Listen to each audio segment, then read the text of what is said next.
urban sprawl or preserve the greenbelt, stable neighborhoods or hard urban boundaries, infrastructure needs or affordable housing, mixed-use development or mandated growth. Let's add climate change to that conversation, and now the third wave of the pandemic. It is a lot to digest. So what's the answer? These are a complex set of issues. The answer begins in starting a conversation, a real conversation, a conversation that hopefully will reverberate through our community. So to start this conversation, I'm joined by Joe Morrow. Joe is a resident of Bronte. He, along with other residents in his community, are rallying against a proposed development on the former Cudmore Garden site. That site is zoned for 17 units. The plan calls for 35. The LPAT hearing to decide the outcome starts Monday, April 19th. I'm also joined by Shelley Thornborough of the BVRA, who will discuss why the BVRA is launching this series of Fireside Chats, what it means to the community, and how you, as part of the community, can participate. Hello, my name is Harry Shea, and I'm on the BVRA board. Join us as we start this vital conversation and learn firsthand the implications of unplanned growth and learn more about our livable Oakville plan.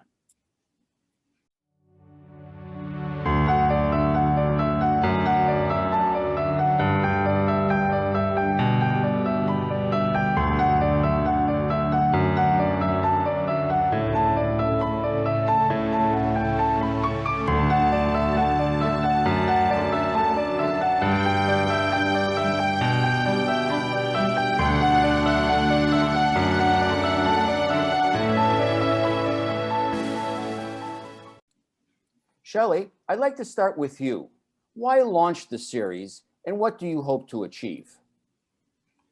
Thanks, Harry. And as you mentioned, we have a number of swirling themes that we need to navigate through in Ontario and indeed Oakville and our community. Many of these are conflicting and we need more than ever a voice in this conversation so the well-being of our communities is not lost in and amongst dealing with green spaces, wetlands, mandated growth, and social and economic issues. Right now, the Halton region is reviewing its official plan, and so is the town of Oakville, and more specifically within Ward 1, within our stable neighborhoods, Bronte Village, and a new defined growth node at the Bronte GO station. And it will be several years actually before we see the completion of the Wycroft Bridge, which was promised in 2 municipal elections to alleviate already congested arterial and side roads. Some of the community may believe that through our current remote work scenario, that the infrastructure conversation is not as prevalent, but we will navigate to a new normal with growth and development that is on track to 2051. And whilst not in Ward 1, there is a very ambitious plan for Midtown Core within Oakville, proposing mixed-use development with towers that range with a height of 23 to 35 stories. A mini city within the livable town of Oakville. So the BVRA wants to make our community and membership aware of these initiatives and how they play out and provide a platform for a real productive conversation to help shape this development and our advocacy. It is going to take a multi-pronged approach with the assistance and participation of a visionary group that we are launching to propel this initiative on 3 fronts: an education and awareness campaign within our community and hopefully across, a real stab at some pieces within the provincial legislation and policies that recognize us as key stakeholders, and working with the region and the municipality on enriching the planning process that will be more collaborative and allow for the community to be recognized as a stakeholder participating right from the beginning and not pitting the developer against the community, and ultimately leaving us at the mercy of LPAT decisions, which we know right now is developer centric. So we're looking for representation of all stakeholders: residents, business owners, landowners, conservation authorities and advocates, developers, land use planners, urban design planners, council, as well as municipal leadership.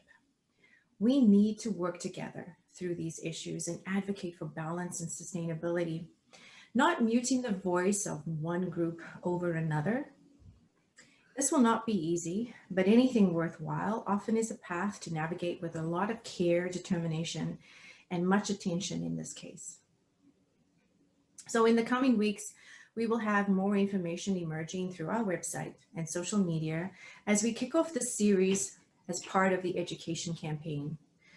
We will have an independent land use planner who will take us through this complex field of land use planning and how we as a community can better understand it and participate. All of this is to help us shape our ward and advocate for the implementation of balanced planning in our neighborhoods and beyond. Well, thank you, Shelley. That certainly is comprehensive. It is ambitious. And I think it provides a good backdrop for the questions that I'd like to ask Joe now. So Joe, can you tell us firsthand the implication of this rather intensive development in your stable neighborhood? And would you walk us through what impacts you see in this development application if it goes through, and any new developments in advance of the LPAT hearing? Thanks, Harry. I'd love to. So this all started 3 years ago when the Cudmore property was sold to Vogue Wycliffe. They initially proposed a senior center, which was completely rejected by Ward 1 councillors and the Bronte BIA. The developer then proposed a 22-unit development after contemplating a medium-rise condo, and then finally submitted a proposal for 27 condo units and 8 semi-detached homes for a total of 35 units on an area that is designated for 17. So we, the community, participated in all the public hearings and public meetings. We delegated before council. We even met privately with our Ward 1 councillors, and he's even had a meeting with the mayor. As well, we participated in the BVRA town hall, where the mayor and former director of planning, Mark Simeone, agreed that the development was intensive and it was pushing the envelope on side and rear setbacks for built-up form that tower over existing homes. Mm-hmm. Because this development is for 3-story units and the entire neighborhood is 2-story. Mm-hmm. So after all that, we figured our voices were being heard, but that didn't play out because the town has a preliminary agreement with the developer that still needs to be ratified. And we, as parties at the LPAT hearing, are still trying to voice some real concerns. We commissioned a land survey and an arborist report that calls into question the assertions made by the developer's reports. The development's not compatible with our neighborhood. It seeks to remove 22 trees on the site, and then it risks a further 50 trees, which abut Ward Court, Victoria, and West Streets. The tree boundary is a big concern for us.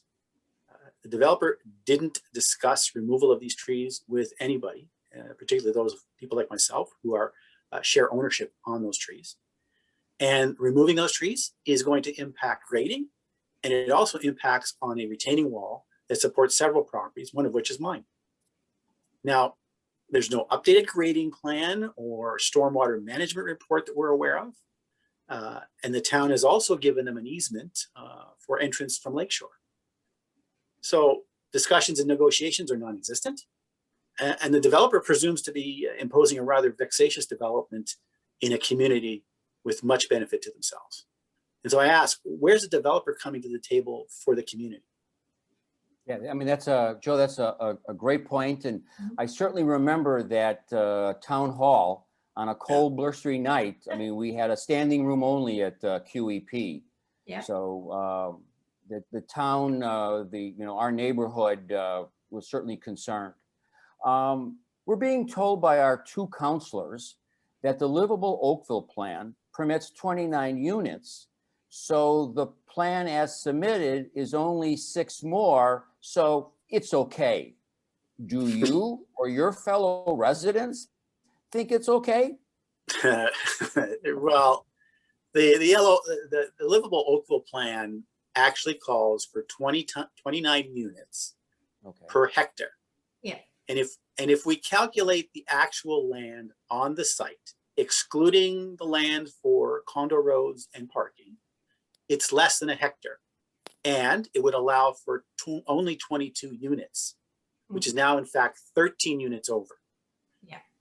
So let's not forget that the developer is also seeking medium density in a low density area to accommodate the 35 units. So while this development comes in at the low end of that medium density range, it's going to set a precedent for medium density in stable neighborhoods. So the medium density range, it goes as high as 50. And so if this goes through, we're going to be opening up a huge Pandora's box. Yeah, that's a real valid point. Joe, so what do you hope to achieve through the LPAT process? Well, we have a right to participate and voice our concerns when our municipality does not represent our interests. We have valid concerns, and they're supported by the livable plan, the zoning bylaws, which are used to implement that plan, Oakville urban design guidelines, the conservation, landscape and tree protection guidelines, and the Forestry Act. We really want to have our issues considered and remedied through a fair judicial process. It's disappointing that the consistent implementation of policies by the town of Oakville falls short, especially when we as taxpayers bear the cost for formulating those policies, which runs into the millions of dollars. Yeah, we certainly do. So Joe, what do you want or what do you need from the community? Well, what we need is to rally together for a better implementation of the LOP and the zoning bylaws. And as residents who have independently stepped up as a group for our community, we would also appreciate support for our GoFundMe campaign because we've incurred considerable costs when it comes to the comprehensive land survey that highlights those inaccuracies of developers' reports, as well as a certified arborist report, an independent land use planning review, as well as legal representation. And I think the link is on the screen, but I'm sure it'll be there at some point. We have to remember this is not about one development. It's about neighborhoods and our community. I want to quote something to you I read recently. Quote, "The area is not designated as one of the town's growth areas planned to accommodate major intensification and new urban development," unquote. Sound familiar? It's from the Save Glen Abbey Foundation. Now, this is the first domino. If it falls, Glen Abbey won't be far behind. Absolutely. Yeah, that's a real valid point. Joe, thank you for your time and thank you for sharing your story, as I'm sure our audience has learned a lot. Appreciate it. Thank you. We sincerely hope for a fair LPAT hearing, a hearing that truly listens to both sides. I want to thank the 75 residents who took the time to visit the BVRA website and sign our petition. That petition is still available, and we encourage you to visit our website and sign the petition. We will also post a link to the social media campaign for Joe and his group as they go through the LPAT hearing. And on that note, let's turn to some other voices from the community regarding intensive development in stable neighborhoods.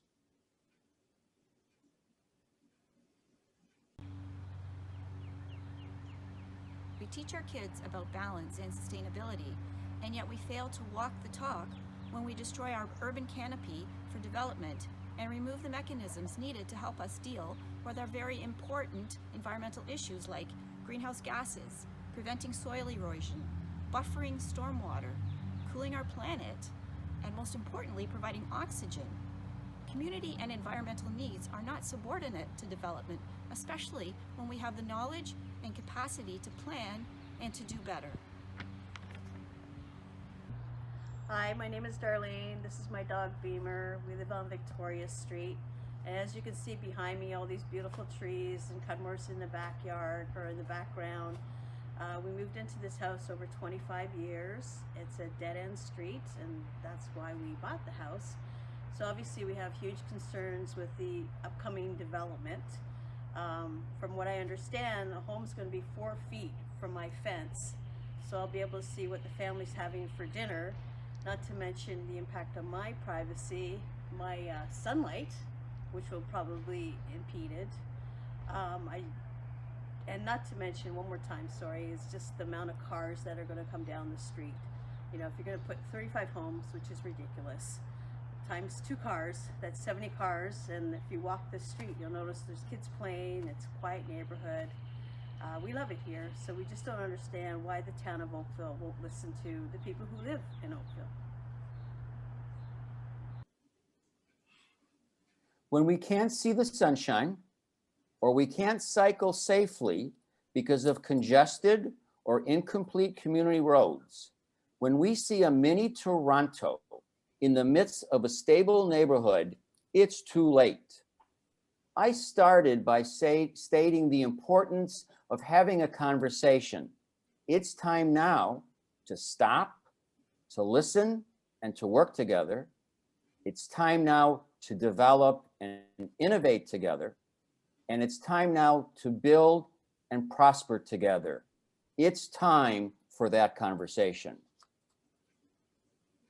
You can follow our conversation by subscribing to our YouTube channel or going to our website.